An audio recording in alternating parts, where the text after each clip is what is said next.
शुक्रवार की शाम बालासोर रेल हादसे ने पूरे देश को हिलाकर रख दिया है।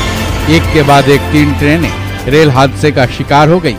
जाहिर है रेल परिचालन में भारी चूक की वजह से इस हादसे में अब तक 1000 से ज्यादा लोग घायल हो चुके हैं। घटना स्थल पर अभी राहत और बचाव कार्य चल रहा है। अब सरकार भले ही तेजी से राहत बचाव कार्य करने का दावा कर ले, लाखों रुपए मुआवजे का ऐलान कर ले, लेकिन इतनी बड़ी चूक से जो जिंदगियां चली गई हैं उनको तो वापस नहीं लाया जा सकता है। पर सवाल ये है कि इस रेल हादसे का विलेन कौन है?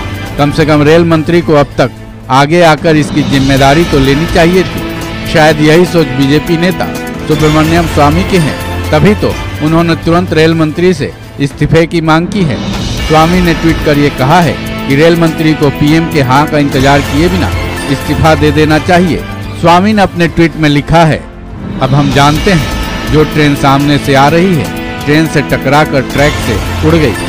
उसे उस ट्रैक पर आने की इजाजत ही नहीं थी, क्योंकि वो ट्रैक धीमी रफ्तार की ट्रेनों के लिए थी। रेल मंत्री को बिना प्रधानमंत्री की हाँ का इंतजार किए हर हाल में इस्तीफा देना चाहिए। इसमें कोई संदेह नहीं है कि पीएम मोदी अक्षम लोगों की भर्ती करने या फिर बिना रीढ़ वाले सक्षम चेला को मंत्री बनाने के लिए दुनिया भर में प्रसिद्ध हैं।